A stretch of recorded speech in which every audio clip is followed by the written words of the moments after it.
ദാവീദ് രാജാവിൻ്റെ ജീവിതത്തിൽ നിന്ന് തന്നെ ഒന്ന് ചിന്തിച്ചു നോക്കാം. ദാവീദ് രാജാവിൻ്റെ ഒരു നമ്മൾ ചരിത്രം നമുക്കറിയാവുന്നവർക്കറിയാം. ദാവീദ് രാജാവ് ഒരു ആട്ടിടയനായിരുന്ന അദ്ദേഹം ഒരു രാജാവായിട്ട് വരുന്ന ഒരു സ്റ്റോറി ഉണ്ട് അല്ലേ. അദ്ദേഹം ആട് മേയിച്ചുകൊണ്ടിരുന്ന സമയത്താണ് ശമൂവേൽ പ്രവാചകൻ വന്ന് അഭിഷേകമൊക്കെ ചെയ്യുന്നത് രാജാവായിട്ട്. പക്ഷെ ഒരു ദിവസം കൊണ്ട് രാജാവാകുകയല്ല ചെയ്തത്, അത് ഒരു ലോങ് ജേർണി ആയിരുന്നു. ആദ്യം ദാവീദിൻ്റെ ജീവിതത്തിൽ സംഭവിച്ചത് ഒരു ഫെലിസ്ത്യ മല്ലനെ, നമുക്കറിയാലോ, ഗോലിയാത്തിനെ കവണ കൊണ്ട് എറിഞ്ഞു വീഴ്ത്തി ഇസ്രയേലിൻ്റെ ഹീറോയാകുകയാണ് ഒറ്റ ദിവസം കൊണ്ട്. ആർക്കും സാധിക്കാതിരുന്ന, ഇസ്രയേലിൽ ചെയ്യാൻ പറ്റാഞ്ഞ കാര്യം ദാവീദ് ചെയ്തു. പക്ഷേ സംഭവിച്ചത് എന്താന്ന് വെച്ചിട്ടുണ്ടെങ്കിൽ ശൗൽ രാജാവിന് അതോടെ ദാവീദിനോട് വലിയ അസൂയയായിട്ട് ദാവീദിന്റെ ജീവിതത്തിലെ കുറെ ഡാർക്ക് ഡേയ്സ് തുടങ്ങുകയാണ് അവിടെ. എന്താ, ശൗൽ രാജാവ് കൊല്ലാൻ നോക്കുകയാണ്. തൻ്റെ മരുമകൻ്റെ സ്ഥാനത്ത് വന്നിട്ട് പോലും ദാവീദിൻ്റെ ജീവിതത്തിൽ സ്വസ്ഥമായിട്ട് ജീവിക്കാൻ പറ്റുന്നില്ല. ഓടി ഏകദേശം ഒരു 15 വർഷമാണ് ദാവീദ് അങ്ങനെ പോകുന്നത് അല്ലേ. തക്കം കിട്ടിയാൽ ശൗൽ കൊല്ലും, അങ്ങനത്തെ കുന്തമെറിഞ്ഞ്. നമുക്ക് ആ സംഭവങ്ങൾ അറിയാവുന്നതുകൊണ്ടാണ് ഞാൻ വിവരിക്കാത്തത്. പലയിടത്ത് മരുഭൂമിയിൽ, ഗുഹയ്ക്കുള്ളിൽ ഒളിച്ച് താമസിക്കേണ്ടി വന്ന കുറേ വർഷങ്ങൾ. ഇതെല്ലാം കഴിഞ്ഞ് വളരെ എന്താ പറയുക, ഈ രാജാവാകാനുള്ള അഭിഷേകം വന്നു കഴിഞ്ഞിട്ട്, ഇത്രയും കഷ്ടപ്പാട് കഴിഞ്ഞിട്ട് ദാവീദ് അവസാനം ഒരു 30 വയസ്സ് കഴിയുമ്പോൾ രാജാവാകുകയാണ്. രാജാവായിട്ട് അദ്ദേഹം ഇസ്രയേലിൻ്റെ രാജസിംഹാസനത്തിൽ, ശൗൽ രാജാവ് ഇരുന്ന രാജസിംഹാസനത്തിൽ ഇരിക്കുന്ന ഒരു അവസ്ഥ വരികയാണ്. ഞാനൊന്ന് നിങ്ങളോട് ചിന്തിക്കാൻ പറയുകയാണ്. കുറേ നാളത്തെ കഷ്ടപ്പാട് കഴിഞ്ഞിട്ട് ഇതുപോലെ ഒരു സ്വസ്ഥമായിട്ടുള്ളൊരു സമയം ദാവീദിൻ്റെ ജീവിതത്തിൽ വരികയാണ്. അതായത് ദാവീദിനെ കുറിച്ച് പറയുന്നത്, രാജാവായി കഴിഞ്ഞപ്പോൾ ചുറ്റുമുള്ള ശത്രുക്കളെ എല്ലാം യുദ്ധം ചെയ്ത് തോൽപ്പിച്ച് ഒരു സ്വസ്ഥതയുടെ കാലം ദാവീദ് ഉണ്ടാക്കി. അപ്പം ആ സമയത്ത് അപ്പം നമ്മളുടെ മനസ്സിൽ എന്തായിരിക്കും വരുന്നത്? ഇന്ന് റിലാക്സ് ചെയ്യേണ്ട ടൈം എന്നല്ലേ. കുറേ വർഷങ്ങളായില്ലേ ദാവീദിൻ്റെ ജീവിതത്തിൽ. എന്നാൽ ദാവീദിൻ്റെ ഹൃദയത്തിലുണ്ടായ ഒരാഗ്രഹത്തെക്കുറിച്ച് നമുക്കൊന്ന് വായിക്കാം. 2 ശമൂവേൽ 7-ാം അധ്യായം 1 മുതൽ 3 വരെ ഇങ്ങനെയാണ് പറയുന്നത്. യഹോവ ചുറ്റുമുള്ള സകല ശത്രുക്കളെയും അടക്കി രാജാവിന് സ്വസ്ഥത നൽകിയ ശേഷം രാജാവ് തൻ്റെ അരമനയിൽ വസിക്കും കാലത്ത് ഒരിക്കൽ രാജാവ് നാഥാൻ പ്രവാചകനോട്, ഇതാ ഞാൻ ദേവദാരു കൊണ്ടുള്ള അരമനയിൽ വസിക്കുന്നു, ദൈവത്തിൻ്റെ പെട്ടകമോ തിരശീലയ്ക്കകത്തിരിക്കുന്നു എന്ന് പറഞ്ഞു. നാഥാൻ രാജാവിനോട്, നീ ചെന്ന് നിന്റെ മനസ്സിലുള്ളതൊക്കെയും ചെയ്തു കൊള്ളുക, യഹോവ നിന്നോട് കൂടെയുണ്ട് എന്ന് പറയും. ഓക്കെ, ഇവിടെ എന്താ സംഭവിക്കുന്നതെന്ന് വെച്ചിട്ടുണ്ടെങ്കിൽ, ഇസ്രയേല് അവർ മരുഭൂമി യാത്രയുടെ സമയത്ത് തന്നെ യഹോവയുടെ പെട്ടകം എവിടെയാണ് വെച്ചിരുന്നത്? സമാഗമന കൂടാരത്തിൽ, ഒരു ടെൻറ്റിലാണ് അത് വെക്കുന്നത്.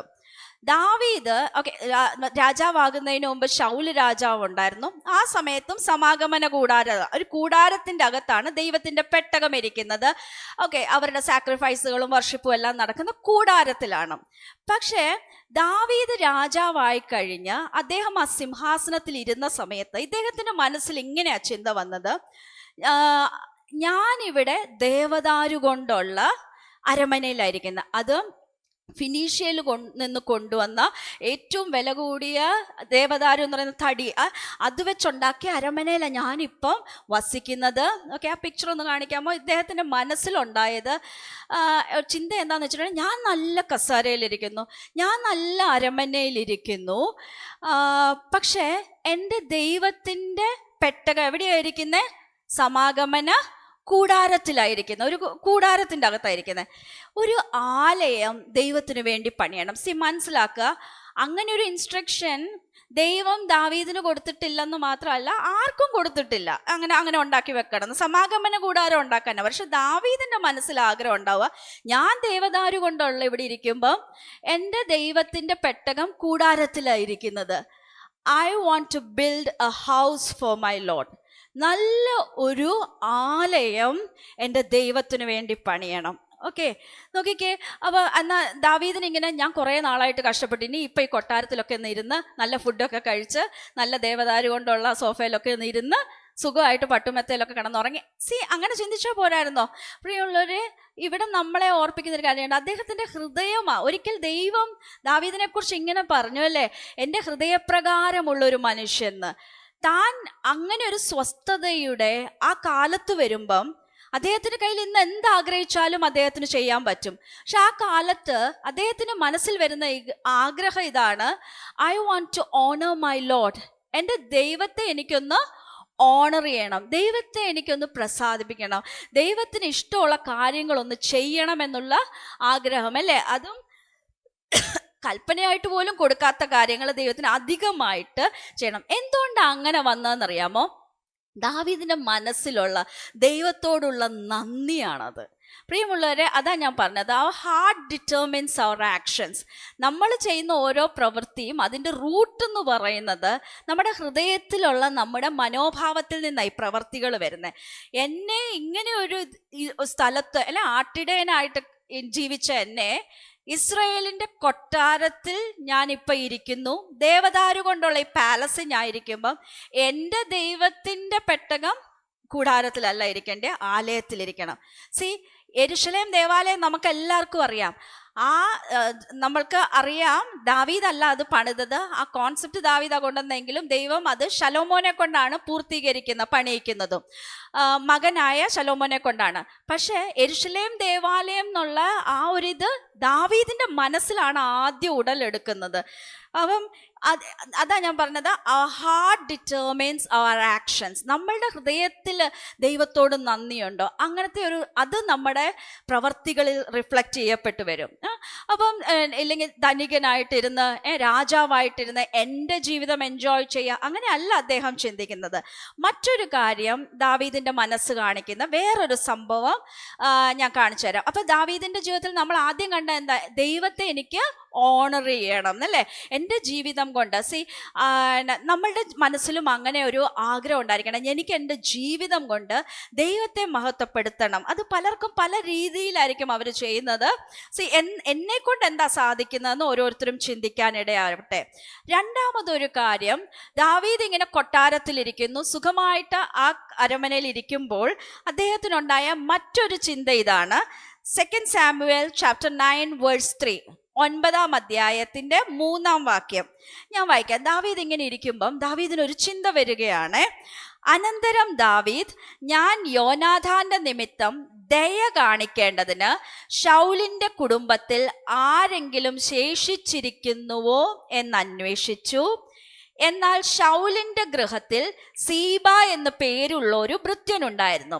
അവനെ ദാവീദിന്റെ അടുക്കൽ വിളിച്ചു വരുത്തി രാജാവ് അവനോട്, നീ സീബയോ എന്ന് ചോദിച്ചു. അടിയൻ എന്നവൻ പറഞ്ഞു, ഞാൻ ദൈവത്തിന്റെ ദയ കാണിക്കേണ്ടതിന് ശൗലിന്റെ കുടുംബത്തിൽ ആരെങ്കിലും ഉണ്ടോ എന്ന് രാജാവ് ചോദിച്ചതിന് 2 കാലും മുടന്തായി യോനാഥാന്റെ ഒരു മകനുണ്ട് എന്ന് സീബ രാജാവിനോട് പറഞ്ഞു. ഓക്കെ, ദാവീദ് കൊട്ടാരത്തിലെ സിംഹാസനത്തിലിരിക്കുന്ന സമയത്ത് അടുത്ത ദാവീദിനുണ്ടായൊരു ചിന്ത ഇതാണ്: ഞാൻ ദയ കാണിക്കാൻ ആരെങ്കിലും ഉണ്ടോ? അതെന്താണെന്നറിയാമോ? ഈ ദാവീദും ശൗൽ രാജാവും അവരുടെ റിലേഷൻ എന്താണെന്ന് നിങ്ങൾ ഒന്നും കൂടെ ചിന്തിച്ചു നോക്കിക്കേ. ഇസ്രായേലിന്റെ ആദ്യത്തെ രാജാവായ ശൗൽ എന്ന് പറയുകയാണെങ്കിൽ ബന്ധം വെച്ച് നോക്കുവാണെങ്കിൽ ദാവീദിന്റെ അമ്മായിയപ്പനാ. പക്ഷെ ഏറ്റവും ദ്രോഹം ചെയ്ത ഒരു അമ്മായിയപ്പൻ, അല്ലേ? പക്ഷെ മറ്റൊരു കോംപ്ലക്സ് റിലേഷൻഷിപ്പാണ് ദാവീദിന് ആ ശൗലിന്റെ കുടുംബവുമായിട്ടുള്ളത്. ഒന്ന്, വളരെ ദ്രോഹിക്കുന്ന ഒരു അമ്മായിയപ്പൻ ഉള്ളപ്പോൾ ദാവീദിന്റെ ഒരു അളിയനുണ്ട്, യോനാഥാൻ, ശൗലിന്റെ മകൻ. യോനാഥാൻ എന്ന് പറയുന്നത് ദാവീദിന്റെ ഏറ്റവും അടുത്ത സ്നേഹിതനായിരുന്നു, അല്ലേ? അവർ ഭയങ്കര ക്ലോസ് ആയിരുന്നു, ഈ യോനാഥാനും ദാവീദും തമ്മിൽ. പക്ഷെ നമുക്കറിയാം, ഈ ദാവീദ് സിംഹാസനത്തിൽ ഇരിക്കുന്ന സമയമായപ്പം ശൗലും മരിച്ചു, ദാവീദ് ഏറ്റവും സ്നേഹിച്ച യോനാഥാനും മരിച്ചു, ദാവീദിനെ ഏറ്റവും ഉപദ്രവിച്ച ശൗലും മരിച്ചു. പക്ഷെ ദാവീദിന്റെ മനസ്സിൽ ഇങ്ങനെ ഒരു ചിന്ത: ഞാൻ ഇവിടെ ഇരിക്കുമ്പം ഞാൻ ആരോടെങ്കിലും ദയ കാണിക്കാനുണ്ടോ? ദാവീദ് നമ്മളെ എന്താ പറയുന്നത്, വളരെ ചിന്തിപ്പിക്കുന്ന ഒരു കാര്യമാണ് ഷോ കൈൻഡ്നെസ് ടു അതേഴ്സ്. നമ്മളുടെ ചിലപ്പം ഇങ്ങനെ ഒരിതിലും ആട്ടിടയനിൽ നിന്ന് രാജാവായി ആ സുഖ സൗകര്യങ്ങളിലിരിക്കുമ്പം ഇതൊന്നും ചിന്തിക്കേണ്ട കാര്യമില്ലല്ലോ. പക്ഷേ ദാവീദ് ഓർക്കുകയാണ്, ശൗലിൻ്റെ കുടുംബത്തിൽ, യോനാഥാൻ്റെ കുടുംബത്തിൽ ഞാൻ ആർക്കെങ്കിലും ദയ കാണിക്കാനുണ്ടോ? ഈ ദൈവം നമ്മളെ അനുഗ്രഹിച്ച് നമുക്കൊരു സ്വസ്ഥതയൊക്കെ തരുന്ന കാലത്ത് ചിന്തിക്കുന്നത് നല്ലതാണ്.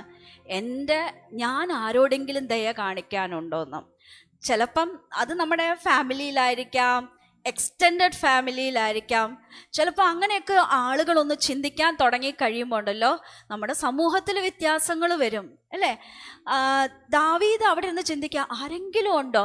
സീബ എന്ന് പറഞ്ഞ് ഒരു ശൗൽ രാജാവിൻ്റെ ഒരു പഴയ ജോലിക്കാരനുണ്ട്. സീബായെ വിളിച്ചു വരുത്തിയിട്ട് ചോദിച്ചു, ആരെങ്കിലും ബാക്കിയുണ്ടോ എന്ന് ചോദിച്ചു അവരുടെ കുടുംബത്തിൽ. അപ്പോൾ പറഞ്ഞു, ഉണ്ട്. 2 കാലുമില്ലാത്ത മുടന്തായിട്ടുള്ള നടക്കാനൊന്നും പറ്റാത്ത ഒരു മനുഷ്യനുണ്ട്. അത് യോനാഥാൻ്റെ മകനാണ്. അവൻ വേറൊരു സ്ഥലത്ത് ഒളിച്ച് താമസിക്കുന്നുണ്ട്. അതെന്താ കാരണം എന്ന് വെച്ചിട്ടുണ്ടെങ്കിൽ, ദാവീദ് രാജാവായിരിക്കുമ്പം അതിന് മുമ്പിലത്തെ രാജകുടുംബത്തിൽ ആരെങ്കിലും ഉണ്ടെങ്കിൽ അവരെ കൊന്നു കളഞ്ഞാലോ എന്നുള്ളൊരു ഭയമൊക്കെ ഉണ്ട് ആളുകളുടെ ഉള്ളിൽ. ഓക്കെ, കാരണം ശൗൽ അതുപോലത്തെ ദ്രോഹം ചെയ്തിട്ടുള്ളതാണല്ലോ. അപ്പം ഈ മനുഷ്യൻ്റെ പേര് മെഫീബോശേത്ത് എന്നാ, 2 കാലും തളർന്നു കിടക്കുന്ന. പക്ഷേ ഇത് അറിഞ്ഞു കഴിഞ്ഞപ്പോൾ ദാവീദ് പറഞ്ഞു, അവൻ ശൗലിൻ്റെ കൊച്ചുമകനാണ്, യോനാഥാൻ്റെ മകനാണ്, ഞാൻ ദയ കാണിക്കാമെന്ന് പറഞ്ഞിട്ട് ദാവീദ് എന്താ ചെയ്യുന്നതെന്നറിയാം? മെഫീബോശേത്തിനെ വീട്ടിലോട്ട് വിളിച്ചു വരുത്തി. മെഫീബോശേത്ത് നടക്കാനൊന്നും പറ്റത്തില്ല. ദാവീദ് തിരിഞ്ഞു നോക്കേണ്ട ആവശ്യമില്ല. പക്ഷെ ദാവീദ് ബന്ധങ്ങളുടെ വാല്യൂ കാണിക്കുന്നതാണ് അവിടെ. 7-ാം വാക്യത്തിൽ ഇങ്ങനെയാ പറയുന്നത്. ദാവീദ് അവനോട് പറയാണ്, ഭയപ്പെടേണ്ട, നിന്റെ അപ്പൂപ്പൻ ശൗല് എന്നോട് ചെയ്തതൊന്നും ഞാൻ ഓർത്ത് നിന്നോട് പകരം ചെയ്യില്ല. പക്ഷെ നിന്റെ ഒരു അപ്പനുണ്ടായിരുന്നു യോനാഥാൻ, എന്നെ ഒത്തിരി സ്നേഹിച്ച. പറയുകയാണ്, നിന്റെ അപ്പനായ യോനാഥാൻ നിമിത്തം ഞാൻ നിന്നോട് ദയ കാണിച്ച് നിന്റെ അപ്പനായ ശൗലിൻ്റെ നിലമൊക്കെയും നിനക്ക് മടക്കി തരുന്നു. നീയോ നിത്യം എൻ്റെ മേശയിൽ ഭക്ഷണം കഴിച്ചു കൊള്ളണമെന്ന് പറഞ്ഞു. പറയാണ്, ഇപ്പം ദാവീദിന്റെ കയ്യിലാ ശൗലിന്റെ സ്വത്ത് മുഴുവൻ, രാജാവല്ലേ. പറയാണ്, നിന്റെ വല്യപ്പച്ചൻ ശൗലിന്റെ ആ നിലം, നിന്റെ അപ്പന്റെ ആ സ്വത്ത് മുഴുവൻ മെഫീബോശേത്തെ ഇനി നിനക്കുള്ളതാ. നീ ഇന്നു മുതൽ ഞാൻ എവിടെ ഭക്ഷണം കഴിക്കുമോ എൻ്റെ ടേബിളിലിരുന്ന്.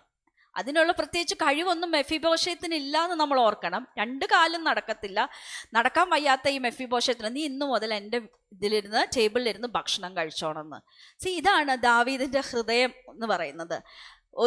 തന്നോട് ഇത്രയും ദ്രോഹം ചെയ്തവരുടെ കുടുംബത്തോട് പകരം ചെയ്ത്, അല്ലെങ്കിൽ അവരെ അവോയ്ഡ് ചെയ്ത്, അല്ലെങ്കിൽ സ്നേഹിച്ച യോനാഥാൻ്റെ സ്നേഹം മറന്നു കളയൊന്നും അല്ല, ദയ കാണിക്കാനുള്ളവരെ ഓർത്ത് അന്വേഷിച്ച് കണ്ടുപിടിക്കുക. ഇത് നമുക്കൊരു ചലഞ്ച് ആയിരിക്കട്ടെ. ചിലപ്പം നമുക്കിപ്പം ആവശ്യത്തിന് കാര്യങ്ങളും എല്ലാം ഉണ്ടായിരിക്കും. പക്ഷേ നമ്മളുടെ കുടുംബത്തിൽ നമ്മൾക്ക് പരിചയത്തിലുള്ളവർ, നമ്മൾ ചിലപ്പോൾ ഒരു കൈ സഹായം ചെയ്താൽ ഒത്തിരി ആശ്വാസമാകുന്ന ആരെങ്കിലും ഉണ്ടെങ്കിൽ അവരെ കണ്ടുപിടിക്കാൻ ഈ വചനം നമുക്കൊരു പ്രേരണമാകട്ടെ. ഞാനിതിങ്ങനെയാണ് പറയുന്നത്. നമ്മൾക്ക് ദാവീദിൻ്റെ ഹൃദയം നമ്മളെ ചലഞ്ച് ചെയ്യണം അല്ലേ. How can my life bring honour to God. എൻ്റെ ദൈവത്തെ എനിക്ക് എൻ്റെ ജീവിതം കൊണ്ട് എങ്ങനെ മഹത്വപ്പെടുത്താൻ സാധിക്കും? എങ്ങനെ എനിക്ക് മറ്റുള്ളവർക്കൊരു ബ്ലെസ്സിങ് ആകാനായിട്ട് പറ്റും അല്ലേ. ദാവീദ് നല്ല ഒരു അവസ്ഥയിൽ എത്തിക്കഴിഞ്ഞപ്പോഴാണ് ഇങ്ങനെയൊക്കെ ചിന്തിച്ചത് അല്ലേ, ഒന്നും മറന്നു കളയാതിരിക്കാൻ. നമ്മുടെ ഹൃദയമാണ് നമ്മുടെ ആക്ഷൻസ് കൊണ്ടുവരുന്ന പുറത്തോട്ടെ. പിന്നെ മറ്റൊരു സംഭവം കൂടെ, ഈ ഞാൻ പറഞ്ഞ സംഭവങ്ങളൊക്കെ നടക്കുന്നതിന് മുമ്പുള്ളൊരു സംഭവം കൂടെ ഞാൻ പെട്ടെന്ന് നിങ്ങൾക്ക് ഓർപ്പിച്ചു തരാം. എന്താണെന്നറിയാമോ, ഈ ദാവീദിനെ ഞാൻ പറഞ്ഞല്ലോ ഏറ്റവും ദ്രോഹിച്ച ആളാണ് ശൗൽ രാജാവ് എന്ന് പറയുന്നത്. ശൗൽ രാജാവ് കൊല്ലാനായിട്ട് കുന്തമെറിഞ്ഞ്, അതൊക്കെ നമുക്ക് അറിയാം അല്ലേ. ദാവീദിനെ കൊല്ലാനായിട്ട് ദാവീദ് എന്നിട്ട് അവസാനം ഗുഹയിലൊക്കെ താമസിക്കുന്നത്, വർഷങ്ങളായി അങ്ങനെ താമസിക്കാൻ തുടങ്ങിയിട്ട്. ഒരു ദിവസം ദാവീദും ദാവീദിന്റെ ആൾക്കാരും ഒരു ഗുഹയ്ക്കകത്ത് ശൗലിനെ പേടിച്ച് ഒളിച്ചു കഴിയുന്ന കാലത്ത്, ശൗല് ദാവീദിനെ അന്വേഷിച്ചു നടക്കുന്ന കാലമാണ് കൊല്ലാനായിട്ട്. ഒരു ദിവസം അബദ്ധത്തിൽ ദാവീദും കൂട്ടരും ഒളിച്ചിരിക്കുന്ന ഗുഹയ്ക്കകത്ത് ശൗല് കയറി വന്നിട്ട് എന്നിട്ട് അവിടെ ഇച്ചിരി നേരം കിടന്നുപോയി. ശൗല് അവിടെ ഉറങ്ങിപ്പോയ സമയത്ത് ദാവീദും കണ്ടു, ആൾക്കാരും കണ്ടു ഈ ശൗൽ അവിടെ കിടക്കുന്നെന്ന്.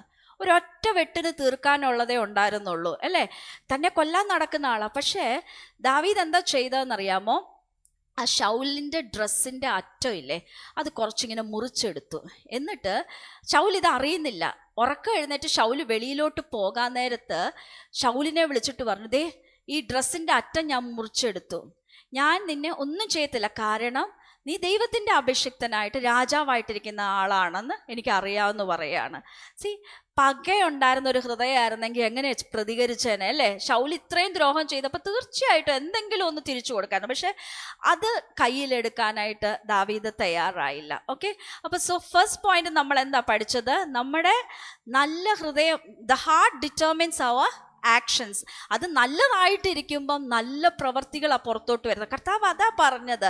ദുശ്ചിന്ത, കുലപാതകം, വ്യഭിചാരം എല്ലാം മോശമായിട്ടാണ് അതിരിക്കുന്നതെങ്കിൽ അത് അങ്ങനെ തന്നെ പുറത്തു വരും. രണ്ടാമത്തെ ഒരു പോയിന്റ് ഇതാണ്, failure to guard the heart can pollute it to any extent. നമ്മൾ ഹൃദയത്തെ സൂക്ഷിച്ചില്ലെങ്കിൽ അതിനെ ഏതറ്റം വരെയും അതിനെ വൃത്തികേടാക്കാൻ പറ്റും. Okay, failure to guard the heart can pollute it to any extent.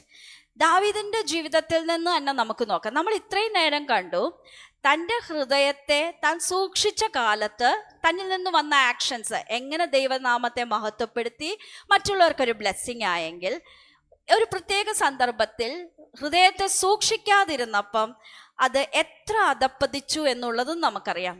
ഞാൻ ഫുൾ ബൈബിൾ വേഴ്സസ് വായിപ്പിക്കുന്നില്ല, അതറിയാവുന്ന സ്റ്റോറി ആയതുകൊണ്ട് നിങ്ങളുടെ മനസ്സിലോട്ട് ചില ചിന്തകൾ മാത്രം ഞാൻ ഇടുകയാണ്. ഓക്കെ, ദാവീദ് രാജാവായിരുന്നു, ആട്ടിടയനായിരുന്നു, ഇതെല്ലാം നമുക്കറിയാം. നല്ല പോരാളിയായിരുന്നു. അതിനേക്കാളൊക്കെ ഉപരി ദാവീദ് ഒരു വേർഷിപ്പറായിരുന്നു അല്ലേ? പാട്ടുകൾ പാടി ദൈവത്തെ സ്തുതിക്കുന്ന വ്യക്തിയാ. പാട്ടുകൾ, ദാവീദിൻ്റെ പാട്ടുകൾ ഇന്നും നമ്മൾ പാടുന്ന അല്ലേ? യഹോവൻ്റെ ഇടയനാകുന്നു, എനിക്ക് മുട്ടുണ്ടാകില്ല. അതിന് പകരം വെക്കാൻ പറ്റുന്ന പാട്ട് ഏതാ? അല്ല, അത്ര നല്ല ഗാനങ്ങൾ എഴുതിയ മനുഷ്യൻ്റെ ജീവിതത്തിൽ ഒരിക്കൽ രാജാക്കന്മാർ യുദ്ധത്തിന് പോണ കാലത്ത് ദാവീദിൻ്റെ ആൾക്കാരും പടയാളികളെല്ലാം യുദ്ധത്തിന് പോയിരിക്കുക.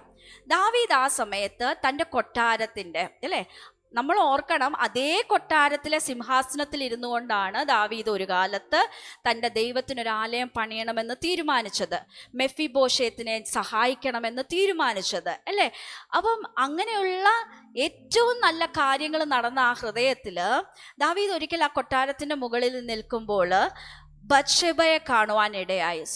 നമുക്ക് ആ സ്റ്റോറി അറിയാമല്ലോ. ബത്ശേബയെ കണ്ടപ്പോൾ അവൾ അതിസുന്ദരിയായിരുന്നു എന്ന് കണ്ടു.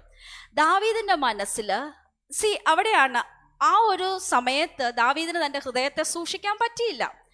നമ്മൾ മനസ്സിലാക്കുക, ദാവീദ് ആളയച്ച് അന്വേഷിപ്പിച്ചു ഈ പെണ്ണ് ഏതാണെന്ന്. കൃത്യമായിട്ട് പടയാളികൾ വിവരം നൽകി, ഊരിയാവിൻ്റെ ഭാര്യയാണ് ഈ ബത്ശേബ എന്ന് പറയുന്നത്. ഊരിയാവ് ആരായിരുന്നു? ദാവീദിൻ്റെ പട്ടാളക്കാരനാണ്. പട്ടാളക്കാരൻ എവിടെ? ഇപ്പം യുദ്ധത്തിന് പോയിരിക്കുക. യുദ്ധമുഖത്ത് തനിക്കും തൻ്റെ രാജ്യത്തിനും വേണ്ടി പോരാടുന്ന പടയാളിയുടെ ഭാര്യയാണ് ബത്ശേബ. ദാവീദ് അടുത്ത് പറയുന്നത് തൻ്റെ ഹൃദയത്തെ അപ്പോഴെങ്കിലും അദ്ദേഹം നിയന്ത്രിക്കായിരുന്നു അല്ലേ? പക്ഷേ നമ്മൾ മനസ്സിലാക്കുക, അത് മൊണാർക്കി, രാജഭരണത്തിൻ്റെ കാലമാണ്. രാജാവ് എന്ത് തീരുമാനിച്ചാലും നടക്കുന്ന ആ കാലത്ത് ദാവീദ് ആളയച്ച് ബത്ശേബയെ വരുത്തി. ചിലർ ബത്ശേബയ്ക്ക് വരാതിരുന്നാൽ പോരെ. പക്ഷെ നമുക്ക് ആ രാജഭരണം, അന്നത്തെ രീതികളെ കുറിച്ച് അത്ര അറിവില്ലാത്തത് കൊണ്ടാണ് പറയുന്നത്. പ്രജയായ ബത്ശേബ അതനുസരിച്ചേ മതിയാവുകയുള്ളൂ, ഇല്ലെങ്കിൽ രാജാവിന് എന്തും ചെയ്യാം. അതാണ്, രാജാവാണ് നിയമം അവിടുത്തെ. ബത്ശേബ കൊട്ടാരത്തിലോട്ട് വന്നു. ദാവീദ് ബത്ശേബയോട് കൂടെ ശയിച്ചു. ഓക്കെ, ദാവീദിൻ്റെ ആ മനസ്സിൻ്റെ ആഗ്രഹം ദാവീദ് സാധിച്ചെടുത്തു. നിയന്ത്രിക്കാൻ പറ്റിയില്ല, ഗാർഡ് ചെയ്തില്ല. എന്താ സംഭവിച്ചത്? ബത്ശേബ തിരിച്ചു വീട്ടിൽ പോയി. എന്നാൽ കുറച്ച് നാളുകൾ കഴിഞ്ഞപ്പോൾ ബത്ശേബ കൊട്ടാരത്തിൽ വിവരം അറിയിച്ചു, ഞാൻ ഗർഭിണിയാണ്. അപ്പോഴും അവളുടെ ഭർത്താവ് എവിടെ ചെയ്തുകൊണ്ടിരിക്കുക? യുദ്ധം ചെയ്തുകൊണ്ടിരിക്കുകയാണ്, യുദ്ധമുഖത്താണ്.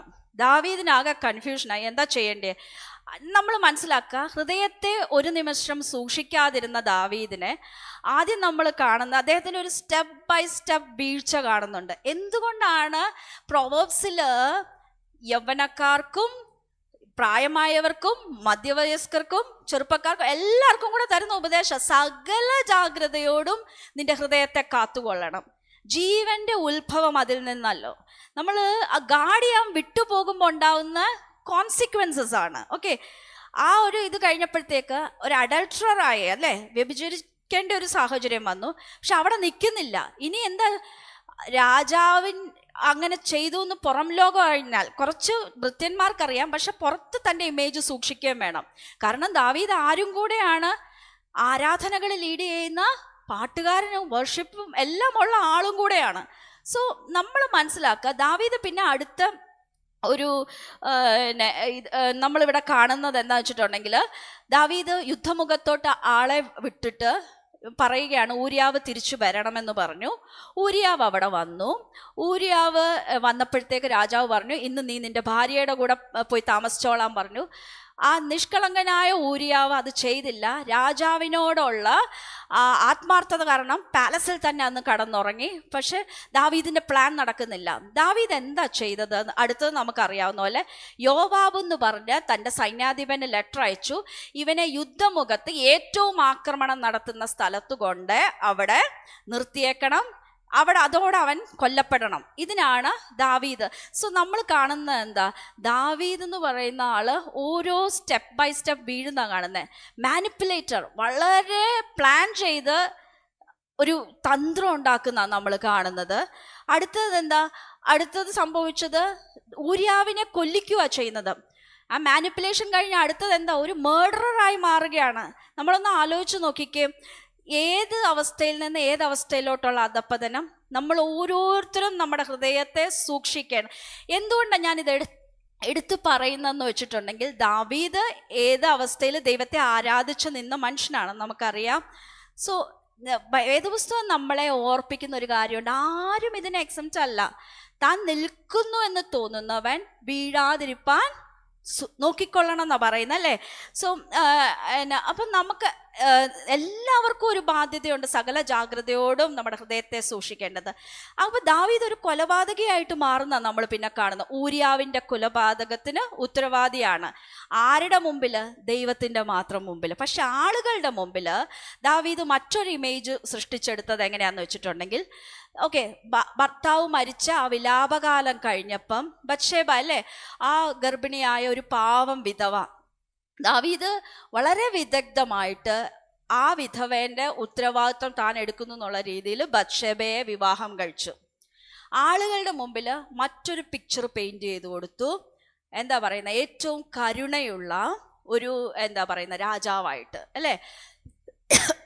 യുദ്ധത്തിൽ കൊല്ലപ്പെട്ട ഒരു പടയാളിയുടെ ഗർഭിണിയായ ഭാര്യയുടെ അല്ലേ ആ ഭർത്താവ്, അല്ലേ? സോ ഒരു കരുണയുടെ മുഖം അദ്ദേഹം പെയിന്റ് ചെയ്തെടുത്തെങ്കിലും, പക്ഷെ നമുക്കറിയാം ദൈവം ആദ്യം പറഞ്ഞതുപോലെ തന്നെ യഹോവയോ ഹൃദയങ്ങളെ തൂക്കി നോക്കുന്നു. ദൈവത്തിൻ്റെ കോടതിയിൽ ദാവീദ് നിൽക്കേണ്ടി വന്നല്ലേ? നമുക്കറിയാം നാഥാൻ പ്രവാചകനെ ദൈവം അയച്ചിട്ട് നാഥാൻ പ്രവാചകൻ ഒരു സ്റ്റോറി പറഞ്ഞതും നമുക്കറിയാം. എന്താ നാഥാൻ പ്രവാചകൻ പറഞ്ഞത്? ഒരു സ്ഥലത്ത് 2 ആൾക്കാരുണ്ടായിരുന്നു, ഒരുത്തൻ ധനികൻ, ഒരുത്തൻ ദരിദ്രൻ. ഈ ദരിദ്രൻ ഒരു കുഞ്ഞു ആട്ടിൻകുട്ടി ഉണ്ടായിരുന്നു, മകളെപ്പോലെ സ്നേഹിച്ച ഒരു പെണ്ണാട്ടിൻകുട്ടി. പക്ഷേ മറ്റേ ധനികന് കുറേ ആടുകളും എല്ലാം ഉണ്ടായിരുന്ന ആളാണ്. ഒരിക്കലും ഒരു വഴിപോക്കൻ വീട്ടിൽ വന്നപ്പോഴത്തേക്ക് അയാൾ എന്ത് ചെയ്തെന്നറിയാമോ? തൻ്റെ ആടുകളെ ഒന്നും തൊടാതെ അപ്പുറത്തെ വീട്ടിലത്തെ ദരിദ്രൻ്റെ ആ കുഞ്ഞ് മകളെ പോലെ സ്നേഹിച്ച പെണ്ണാട്ടിൻകുട്ടിയെ വഴിപോക്കന് കറി വെച്ച് കൊടുത്തു എന്ന്. ദാവീദിന് ഇത് കേട്ടപ്പം ഭയങ്കര കോപമായി. എൻ്റെ രാജ്യത്ത് ഇങ്ങനൊരു അതിക്രമം ചെയ്ത ആ വ്യക്തി കൊല്ലപ്പെടണമെന്ന് ദാവീദ് ശിക്ഷ വിധിച്ചു കഴിഞ്ഞപ്പം നാഥാൻ പ്രവാചകൻ വിളിച്ചു പറഞ്ഞു, ആ പാപി നീ തന്നെ. ദൈവത്തിൻ്റെ കോടതിയിൽ ഹൃദയത്തിൽ ഏറ്റവും ആഴത്തിൽ ഒളിപ്പിച്ച അതിന് മറുപടി ദാവീദ് പറയേണ്ടി വന്നതും നമുക്കറിയാം, അല്ലേ? പക്ഷേ ദാവീദിൻ്റെ ഒരു പ്രത്യേകത, ദാവീദ് ദൈവത്തിൻ്റെ മുമ്പിൽ റിപ്പൻറ്റ് ചെയ്തു, അല്ലേ? നമുക്കറിയാം സങ്കീർത്തനം 51 എഴുതാനുണ്ടായ സാഹചര്യം, ആ ബത്ശേബയിലുണ്ടായ കുഞ്ഞ് മരിച്ചു പോകാനിടയായി അദ്ദേഹം തൻ്റെ കണ്ണുനീരിൽ കുതിർന്ന് താൻ റിപ്പൻറ്റ് ചെയ്തു ദൈവത്തോട്. ദൈവമേ, എൻ്റെ പാപം ക്ഷമിക്കണം, ഒരു പുതിയ ഹൃദയം എനിക്ക് തരണമെന്ന് പറഞ്ഞ് അദ്ദേഹം റിപ്പൻറ്റ് ചെയ്യാനായിട്ടും ഇടയായി. പക്ഷെ ആ പാപത്തിൻ്റെ കോൺസിക്വൻസസ് നാഥാൻ പ്രവാചകൻ പറഞ്ഞതുപോലെ വാള് നിന്റെ ഗൃഹത്തെ വിട്ടുമാറുകയില്ല എന്ന് പറഞ്ഞതുപോലെ നമുക്ക് സ്റ്റോറീസ് അറിയാവുന്നവർക്കറിയാം ദാവീദിൻ്റെ കുടുംബത്തിൽ പിന്നീട് നടന്ന രക്തച്ചൊരിച്ചിലിൻ്റെ കഥകൾ. ഓക്കെ, സോ എന്തുകൊണ്ടാണ് ദൈവവചനം നമ്മളെ ഇത് ഓർപ്പിക്കുന്നതെന്ന് വെച്ചിട്ടുണ്ടെങ്കിൽ, we need to guard our heart. നമ്മുടെ ഹൃദയങ്ങളെ സൂക്ഷിക്കേണ്ടത് നമ്മുടെ ഓരോരുത്തരുടെ ആവശ്യമാണ്.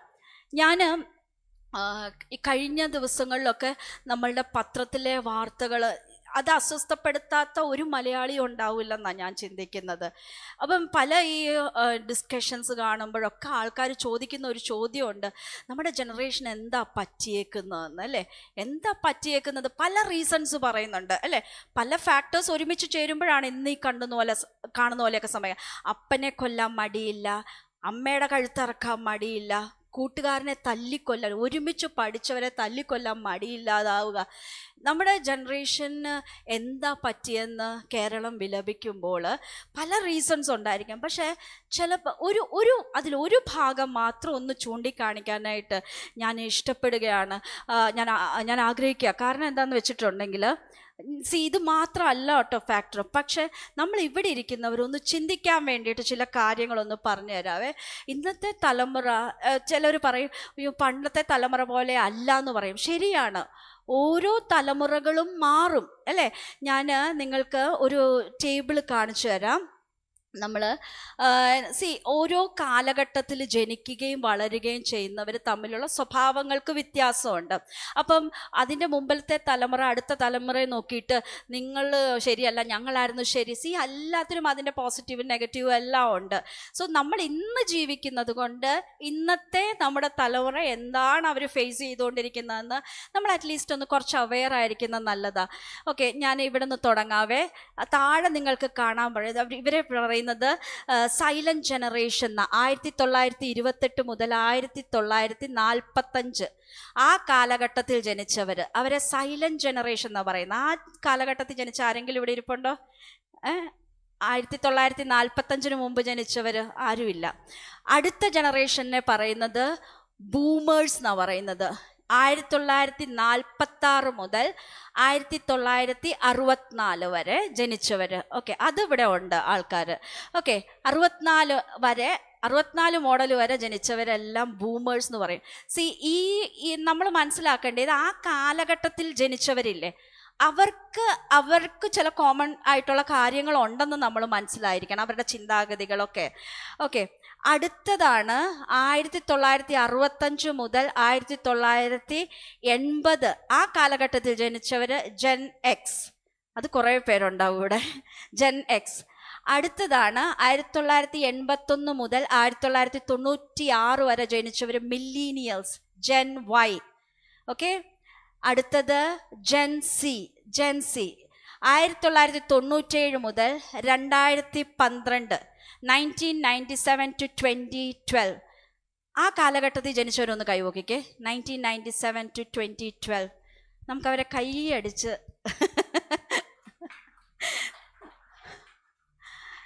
ഞാൻ എന്താ പറഞ്ഞതെന്ന് പറഞ്ഞുതരാം.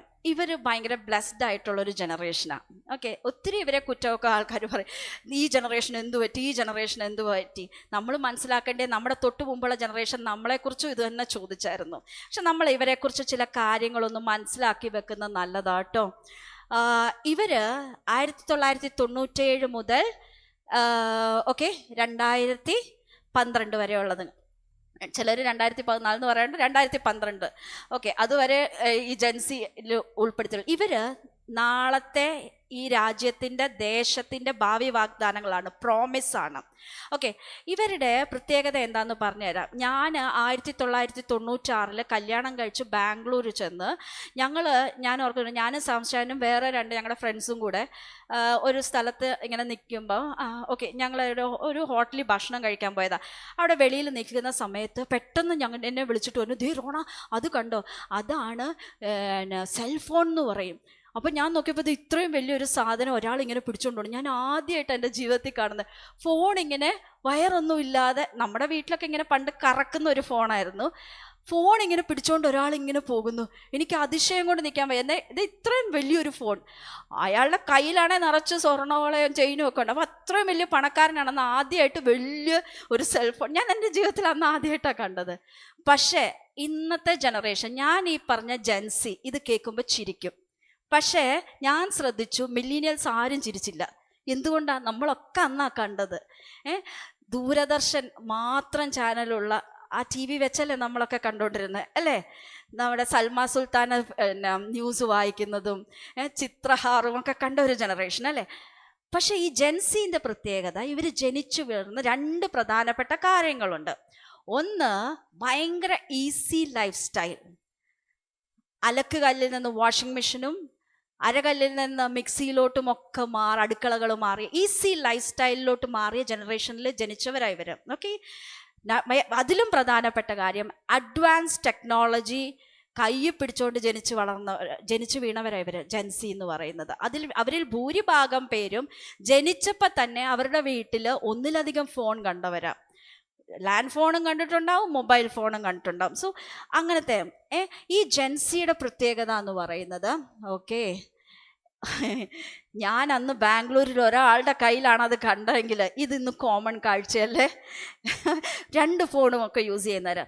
ഇൻ്റർനെറ്റ് യൂസ് ചെയ്യുന്നവരിൽ 75% പേര് ഈ ജെൻസീസ് ആണ് അല്ലേ. പിന്നെ ഈ ജെൻസി എന്ന് പറയുന്നത്, ഞാൻ നേരത്തെ പറഞ്ഞു, ദൂരദർശൻ എന്ന് പറഞ്ഞ ഒറ്റ ചാനലിൽ TV കണ്ട് വളർന്ന മില്ലീനിയൽസിൽ നിന്ന് ജെൻസി ആയപ്പോഴത്തേക്ക് എന്താ വ്യത്യാസം വന്നെന്നറിയാമോ? അവർക്കൊരു പ്രോഗ്രാം എന്ന് ഫുള്ള് കാണാൻ ബുദ്ധിമുട്ടാണ്. ഞാൻ ഒരിക്കലും അവരെ പരിഹസിച്ചു പറയുന്നതല്ല, കാലം മാറിയപ്പോൾ സംഭവിച്ചൊരു കാര്യമാണ്. അവർ റീൽസിൻ്റെ ജനറേഷനാണിത് അല്ലേ. റീൽസ് ഇഷ്ടം പോലെ അല്ലേ. അവർക്ക് ഏറ്റവും കൂടുതൽ അതാണ്. ഇനി ഞാൻ ഈ ജെൻസിയെ പറയുമ്പം പറ്റിയത് എന്താണെന്നറിയാവോ? ഇതിൻ്റെ പുറകെ വന്ന ജെൻഎക്സും മില്ലീനിയൽസും എല്ലാം ഈ ജെൻസിയുടെ കൂട്ടത്തിൽ പോയി. ഇപ്പം എല്ലാവരും റീൽ അഡിക്ട്സ് ആയിട്ടുണ്ട് അല്ലേ. നമ്മുടെ വീടുകളിൽ നോക്കി അറിയാം എന്താ അത് പറ്റുന്നത്. നമുക്ക് ഒരു കാര്യം തന്നെ കുറേ നേരം ഈ പ്രസംഗമൊക്കെ ഇത്രയും നേരം കേട്ടോണ്ടിരിക്കണമെങ്കിൽ സമ്മതിക്കണം, പള്ളിയിലല്ലാണ്ടൊക്കെ പറ്റുമെന്ന് ഞാൻ ചിലപ്പോൾ ചിന്തിക്കാറുണ്ട്. ഒരു ഫോൺ എടുത്തു വെച്ചാൽ റീൽ ഇങ്ങനെ മാറി. കാര്യം എന്താ?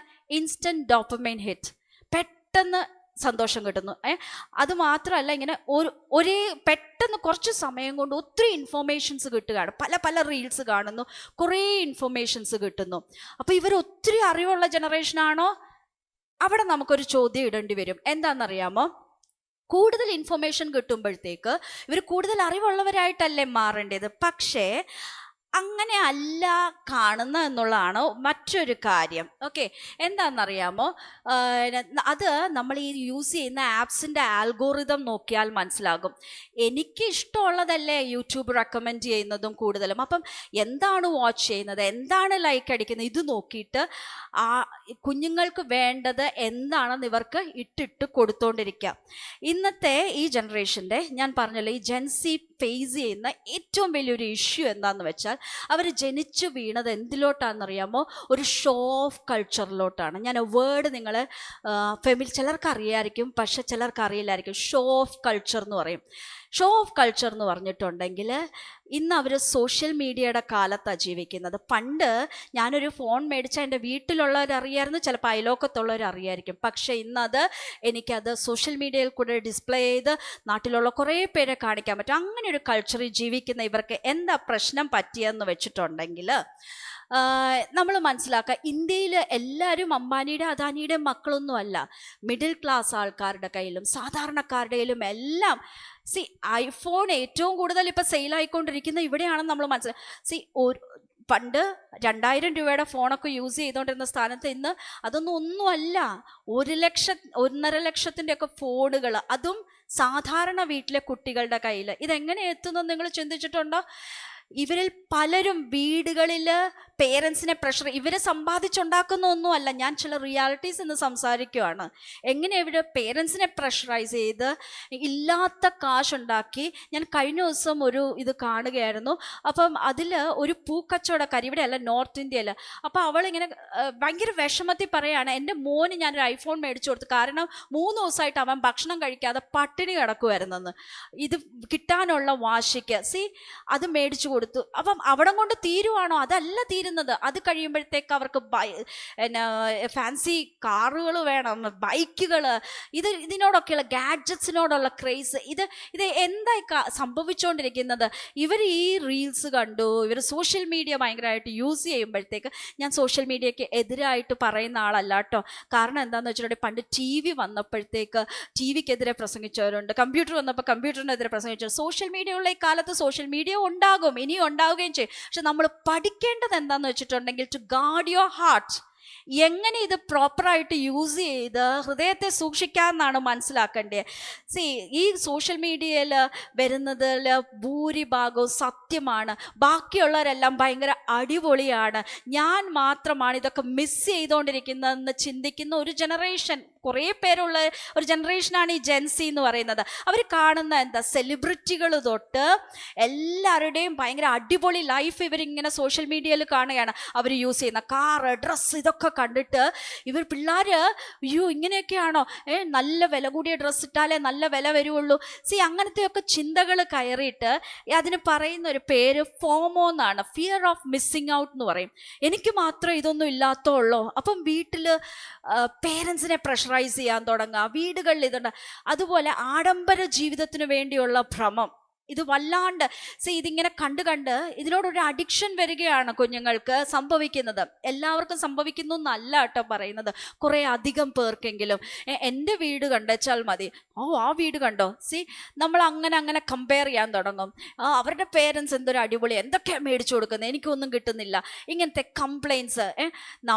നമ്മളൊരു കാര്യം മറ്റൊരു കാര്യം കൂടെ ഈ ജനറേഷനെ കുറിച്ച് മനസ്സിലാക്കേണ്ടത്, നമ്മളൊക്കെ പണ്ടെന്ന് പറയുമ്പോൾ ഞാൻ എൻ്റെ ജനറേഷനെ ഉദ്ദേശിച്ചു, ജെൻ എക്സ്, അതിന് മുമ്പുള്ള ജനറേഷൻ. പണ്ട് നമുക്ക് നമ്മുടെ അപ്പനും അമ്മയും ഒന്ന് പാർക്കിൽ കൊണ്ടുപോയാൽ എന്തോ ഒരു സന്തോഷമായിരുന്നു അല്ലേ, ഒരു മസാല ദോശ മേടിച്ചു തന്ന എന്തൊരു സന്തോഷം. പക്ഷെ ഇന്ന് എന്താണെന്ന് വെച്ചിട്ടുണ്ടെങ്കിൽ എല്ലാം ഈ വിരലിൻ തുമ്പത്ത് കിട്ടുന്നത് കാരണം എന്തോരം സാധനങ്ങൾ കിട്ടിയാലും ആ ഒരു എക്സൈറ്റ്മെൻറ്റ് കിട്ടുന്നില്ല പിള്ളേർക്ക്, മതിയാവുന്നില്ല. ഒരെണ്ണം ഓർഡർ ചെയ്ത് കഴിയുമ്പോൾ അടുത്തത്, ഇങ്ങനെ തീരാത്തൊരിത്. പ്രിയമുള്ളവരെ, ഞാൻ എന്തിനാ ഇത് പറഞ്ഞു വരുന്നത് വെച്ചിട്ടുണ്ടെങ്കിൽ, ഈ മെസ്സേജ് കേട്ടോണ്ടിരിക്കുന്ന കുഞ്ഞുങ്ങൾ മനസ്സിലാക്കുക, ദൈവവചനം ചില കാര്യങ്ങൾ നമ്മളെ ഇൻസ്ട്രക്റ്റ് ചെയ്തിട്ടുണ്ട്.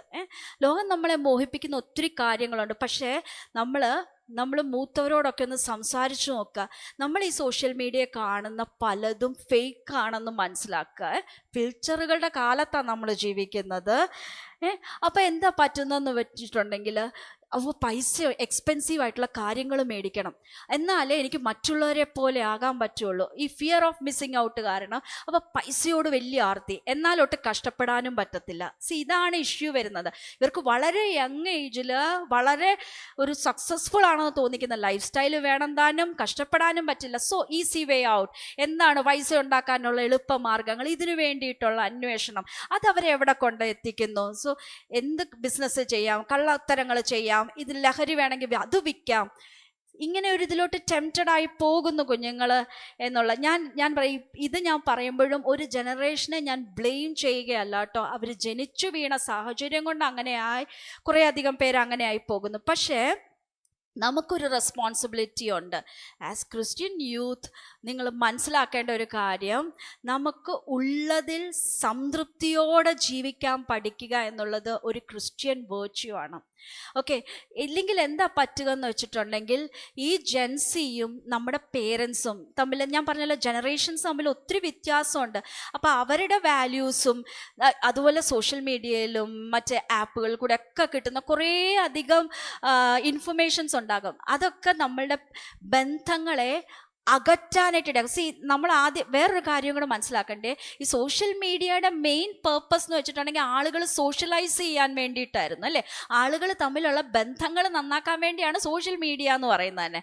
പക്ഷെ സംഭവിച്ചത് എന്താണെന്ന് വെച്ചിട്ടുണ്ടെങ്കിൽ, നേരത്തെ ആ പിക്ചറിൽ കണ്ടതുപോലെ തന്നെ ഒരു വീടിൻ്റെ അകത്തും പലരും പലയിടത്തും ഫോണും കുത്തിയിരുന്ന് ഐസൊലേറ്റഡ് ആയിട്ട് ജീവിക്കുന്ന ഒരു സാഹചര്യത്തിലോട്ട് വന്നു. കാരണം എന്താണെന്ന് വെച്ചിട്ടുണ്ടെങ്കിൽ, പണ്ട് കുഞ്ഞുങ്ങൾക്ക് അപ്പനും അമ്മയായിട്ടൊക്കെ സംസാരിച്ചിരിക്കുന്നത് വലിയ സന്തോഷമായിട്ട് തോന്നിയിരുന്ന കാലത്തിൽ നിന്ന് അതിലുമൊക്കെ എത്രയോ സന്തോഷം ഇച്ചിരി നേരം റീൽസ് കണ്ടാൽ തോന്നുന്നു.